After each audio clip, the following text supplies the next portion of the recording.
My dear students, welcome to your favorite channel English Learning Assam. Today I start a new poem on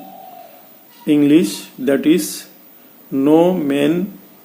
Are Friend, which is written by James Kirkhope. আজি মই তোমালোকৰ আগত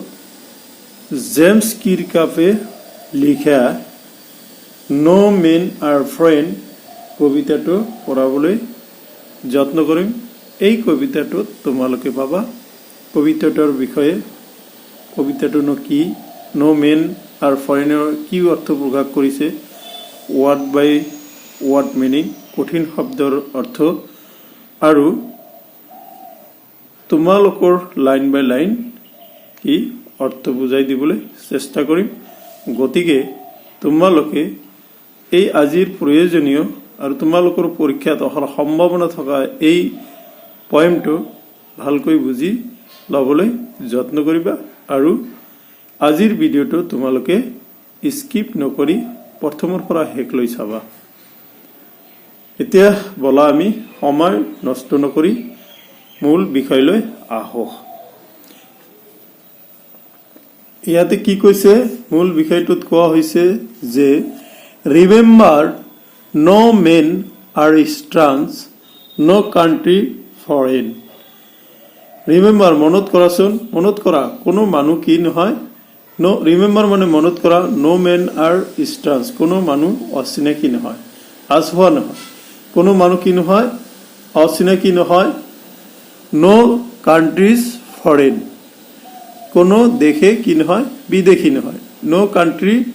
countries foreign, কোনো দেশে বিদেশী নহয়, beneath all uniforms মানে সকলোৱে একে সাজপাৰৰ তলত সকলোৱে একে, a single body breathes like ours, এটা কি শৰীৰে আমাৰ দৰেই শ্বাস প্ৰশ্বাস লয়, ব্ৰেথ মানে শ্বাস প্ৰশ্বাস লোৱা, লাইক আৱাৰ্ছ মানে আমাৰ দৰে, the land our brothers walk upon, কি এটা মানৱ শৰীৰে শ্বাস প্ৰশ্বাস লয় আৰু আমাৰ দৰে যি মাটিত আমাৰ ভাই ককাইবিলাকে কি কৰ, যি মাটিত, the land our brothers walk upon is earth, এই পৃথিৱীত আমি একে লাইক দিছ, এই পৃথিৱীত আমি সকলোৱে একে ভাই ককাইৰ দৰে খোজকাঢ়ো, in which we all shell লাই, য'ত নেকি আমি সকলোৱে একেলগে, লাই মানে কি পৰো বা নিশেষ হৈ যাম, আৰু য'ত আমি সকলোৱে একেলগে কি হ'ম, নিশেষ হৈ যাম। চ' নাম্বাৰ 1 ষ্টাণ্ডাৰ্ড কি কোৱা হৈছে যে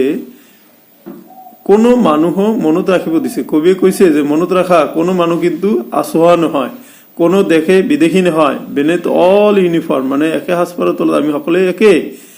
এ single body breathes like ours, এটা অকলশৰীয়া বডি আমাৰ দৰে কি কৰে, আমাৰ দৰে ই কি লয়, ব্ৰেথ লয়, the land of our brothers walk upon is earth like this, আমি এই পৃথিৱীত একেলগে কি কৰো, খোজ কাঢ়ো, in which all is shall lie মানে আমি একেলগে, য'ত আমি সকলোৱে কি কৰিম, নিশেষ হৈ যাম। Now come to second stanza, they too aware of sun and air and water, they সিহঁতেও aware মানে সতৰ্ক হয়, ভয় কৰে, aware of মানে ভয় কৰে বা সতৰ্ক হয়, sun and air and water মানে সূৰ্য, বায়ু আৰু কি পানী, সিহঁতেও কি কৰে, সূৰ্য, বায়ু আৰু পানী কি কৰে, aware কৰে, aware মানে অৱগত কৰে, সতৰ্ক কৰে, সিহঁতেও কি তেওঁলোকেও সূৰ্য, বায়ু, বতাহ আৰু পানীৰ বিষয়ে অৱগত, aware are fed by peaceful harvest, আৰু কি কৰে, সেই পিচফুল শান্তিপূৰ্ণ শস্যবোৰ খায়, শস্যদৰা খোৱা হয়, বাই ওয়াৰ্ছ লং উইণ্টাৰ ষ্টাৰ্ভ, বাই ওয়াৰ্ছ লং উইণ্টাৰ্ছ স্পট মানে শান্তিপূৰ্ণভাৱে উৎপাদন কৰি পেট ভৰাই খাই, যুদ্ধৰ দীঘলীয়া সময়ত অনাহাৰত বলি হয়, কি সিহঁতে কিন্তু স্টাৰ্ট মানে ভকতে দুৰ্বল হয়, সিহঁতে দীঘলীয়া যুদ্ধৰ কাৰণে ভকতে দুৰ্বল হৈ যায়। দেয়াৰ হেণ্ডছ আৰ আৱাৰ্ছ, সিহঁতৰ হাতবোৰ আমাৰ, and in their lines we read, আৰু সিহঁতৰ লাইন্সখিনিও আমি কি কৰোঁ, পঢ়ো। A labour not different from our own, এজন শ্ৰমিক আমাৰ পৰা পৃথক নহয়। তাৰমানে এই ষ্টাণ্ডাৰ্ডটোত কৈছে যে বিদেশৰ মানুহখিনিও যেনেকৈ সূৰ্য, বায়ু আৰু পানীৰ লগত অৱগত, আৰু সিহঁতেও যেনেকুৱা হাৰ্ভেষ্টৰ, পিচফুল শান্তিপূৰ্ণ হাৰ্ভেষ্টক খায়, বা দীঘলীয়া যুদ্ধৰ পিছত সিহঁতে কি দুৰ্বল হৈ যায়, আৰু সিহঁতৰ হাতবোৰো কি আমাৰ হাতৰ দৰেই, আৰু কি কৰে, সিহঁতৰ পঢ়াখিনিও আমি, লাইনখিনিও আমি পঢ়ো, আৰু সিহঁতৰ a labour not different from our own, আৰু সিহঁতৰ লেবাৰজনো আমাতকৈ কি নহয়, ডিফাৰেণ্ট নহয়। Okay, now come to third stanza. Third ষ্টাঞ্জাত কি হৈছে, remember they have eyes like our that wake or sleep, মানে মনত পেলোৱা যে সিহঁতৰো আমাৰ দৰে চকু আছে, যি চকুৰে কি কৰোঁ আমি সাৰ পাওঁ আৰু টোপনি দিওঁ। মানে আমি যেনেকৈ আমাৰ চকুৰে সাৰ পাওঁ আৰু টোপনি দিওঁ, ঠিক সিহঁতৰো আমাৰ দৰে এনেকুৱা ধৰণৰ চকু আছে, আৰু সেই চকুৰে সিহঁতে সাৰ পায় আৰু টোপনি দিয়ে। And strength that can be won by love, আৰু কি কৈছে, এণ্ড শক্তি, ষ্ট্ৰেংথ মানে শক্তি, দেট কেন বি অন মানে যিটো কি কৰে জয়ী হ'ব পৰা যায়, যাৰ দ্বাৰা জয়ী বাই লাভ, মানে মৰমৰ দ্বাৰা বা প্ৰেমেৰে বা মৰমেৰে, এই শক্তিৰ মৰমেৰে আমি কি শক্তিক আমি কি কৰিব পাৰোঁ, জয় কৰিব পাৰোঁ। In every land is common life, প্ৰত্যেকটো লেণ্ডতে, প্ৰত্যেকটো ঠাইতে, প্ৰত্যেক জাগাতে কি আছে, কমন লাইফ আছে, সাধাৰণ জীৱন আছে। That all can recognise and understand, যাৰ দ্বাৰা মানে কি, ইন এভৰি লেণ্ড, প্ৰত্যেক ঠাইত কি আছে, ইজ কমন লাইফ, প্ৰত্যেক ঠাইতে কমন লাইফ আছে, আৰু যাৰ দ্বাৰা all can recognise and understand, আৰু যাৰ দ্বাৰা সকলোৱে কি কৰিব পাৰে, পৰিচিত হ'ব পাৰে। ৰিকগনাইজ মানে কি, জনা হ'ব পাৰে আৰু বুজিব পৰা হ'ব পাৰে। তাৰ মানে কি কৈছে যে মনত পেলোৱা, যে কি মনত পেলোৱা, যে তেওঁলোকৰো চকুবোৰ আমাৰ দৰে যি সাৰ পায় বা টোপনি যায়, মানে সিহঁতৰ চকুবোৰো আমাৰ দৰে, আমাৰ চকু যেনেকৈ সাৰ পায় বা টোপনি যায়, সিহঁতৰ চকুবোৰেও সাৰ পায় বা টোপনি যায়। And strength that can be won আৰু বাই লাভ, আৰু কি কৈছে, টোপনি যায়, আৰু তেওঁলোকৰ শক্তি যি মৰমেৰে জয় কৰিব পাৰি। প্ৰত্যেক ঠাইৰে জীৱন একে সমান, আৰু প্ৰত্যেক ঠাইৰে জীৱনটো একে সমান হয়, যিটো সকলোৱে জানে আৰু বুজি পায়, আৰু প্ৰত্যেক ঠাইৰে জীৱন একে সমান, যিটো সকলোৱে জানে আৰু বুজি পায়। বুজি পাইছানে? হয়, এইখিনিয়ে আমাৰ থাৰ্ড ষ্টাঞ্জালৈকে এইখিনি হ'ল। তোমালোকে কবিতাটো সহজ, বুজিবলৈ যত্ন কৰিবা। নেক্সট ফৰ্থ ষ্টাঞ্জালৈ আহো। ফৰ্থ ষ্টাঞ্জাত কি আছে, যে লেট আছ ৰিমেম্বাৰ, আহা আমি মনত পেলাও, আমি মনত পেলাও, হয় নিবাৰ উই আৰ টোল্ড, যেতিয়া আমি কি কৰো, যেতিয়া আমাক কোৱা হয়, হয় ইবাৰ উই আৰ টোল্ড, যেতিয়া আমাক কোৱা হয়, টু হেট আৱাৰ ব্ৰাদাৰ্স, আমাৰ ভাই ককায়েকক কি কৰা, হেট কৰা বা ঘৃণা কৰা। ইট ইজ আৱাৰ সেলফ, এইটো কি ঘৃণা কৰিব, এইবোৰ আমি নিজে, দ্যাট উই শ্যাল ডিসপোজেস মানে তোমালোকৰ ডিসপোজেস মানে প্ৰভাৱিত কৰা, যিটোৱে আমি, দ্যাট উই শ্যাল ডিসপোজেস, যিটোক আমি প্ৰভাৱিত কৰোঁ। বেট্ৰি মানে ঘৃণা কৰোঁ, এণ্ড কণ্ডেম মানে বেট্ৰি মানে বিশ্বাসঘাতকতা কৰা, নট ঘৃণা কৰা, আৰু কণ্ডেম মানে সমালোচনা কৰা। তাৰ ডিসপোজেস মানে প্ৰভাৱিত কৰা, মানে দ্যাট উই শ্যাল ডিসপোজেস, যাৰ দ্বাৰা আমি প্ৰভাৱিত কৰোঁ, কি কৰোঁ, বিশ্বাসঘাতকতা কৰোঁ আৰু সমালোচনা কৰোঁ। ৰিমেম্বাৰ মনত পেলোৱা, উই হু টেক আৰ্মছ এগেইনষ্ট ইচ আদাৰ আমি সেইজন যিজনে আমি নিজৰে মাজত কি আৰ্মছ মানে কি লওঁ আৰ্মছ লওঁ আমি আন এজনৰ সৈতে যুদ্ধত কি কৰোঁ অস্ত্ৰ শস্ত্ৰ লওঁ গতিকে এই ষ্টাঞ্জাৰ দ্বাৰা ইয়াকে বুজা হৈছে যে আমি কি কৰোঁ এজনে আনজনক নিজৰ ভাইকে কি কৰোঁ ঘৃণা কৰোঁ আৰু কি কৰোঁ আমি এজনে আনজনক কি কৰোঁ ডিছপজেছ প্ৰভাৱিত কৰোঁ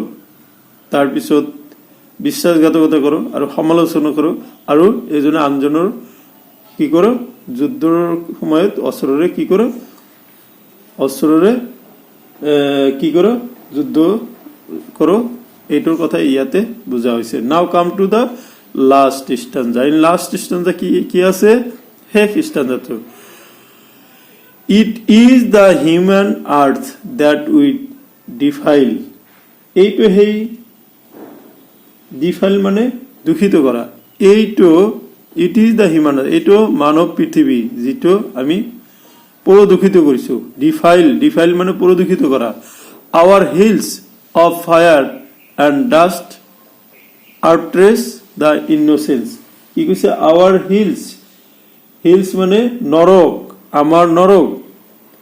অফ ফায়াৰ মানে জুই আৰু ডাষ্ট ধূলিকণাৰে আউটৰেচ মানে অত্যাচাৰ কৰোঁ দ্য ইন'চেন্স মানে কি পবিত্ৰতা বা নিৰ্দোষিতা ইন'চেন্সক কি কৰোঁ হেৰি কৰোঁ গতিকে কি কৈছে মানুহৰ পৃথিৱীখন আমিয়ে দূষিত কৰিছোঁ আৰু কি কৰোঁ জুই আৰু ধূলিৰে আমাক নৰকখন বায়ুৰ পবিত্ৰতাক অত্যাচাৰ কৰোঁ অফ এয়াৰ মানে বায়ুৰ পবিত্ৰতা যিটোৱে দ্যাট ইজ এভৰি হয়দাৰ আৱাৰ ওন মানে যিটো আমাৰ সকলোৰে নিজা এই বায়ুৰ পৃথিৱীখন বায়ুখন গোটেইখিনি সকলোখিনি নিজা ৰিমেম্বাৰ মনত কৰা নো মেন আৰ ফ্ৰেণ্ড কোনো মানুহে নো মেন আৰ ফৰেন কোনো মানুহ বিদেশী নহয় এণ্ড নো কাণ্ট্ৰিজ ষ্টাৰ্ছ কোনো কাণ্ট্ৰি কি নহয় অচিনাকি নহয় গতিকে লাষ্ট ষ্টাঞ্জত কোৱা হৈছে যে মানুহৰ পৃথিৱীখন কিন্তু আমিয়ে কি কৰিছোঁ ডিফাইল কৰিছোঁ মানে দূষিত কৰিছোঁ our hells of fire and dust outrage the innocence of air কি কৰিছোঁ জুই আৰু ধূলিৰে আমাৰ নৰকখন মানে ঠাইখনৰ কথা বায়ুৰ পবিত্ৰতাত কি অত্যাচাৰ হৈছে বায়ুৰ যিটো পবিত্ৰতা তাত কি কৰা হৈছে অত্যাচাৰ কৰা হৈছে that is everywhere our own মানে যিটো আমাৰ সকলোৰে নিজা যিটো বায়ুৰ প্ৰতি সকলোতে নিজা অ'কে মনত পেলাব কৈছে যে নো মেন আৰ ফৰেন কোনো মানুহ কি নহয় ফৰেন নহয় বা বিদেশী নহয় আৰু কোনো ঠায়ে অচিনাকি নহয় চ' এইখিনি হ'ল তোমালোকৰ নো মেন আৰ ফৰেন কবিতাটিৰ তোমাৰ বুজাই দিছোঁ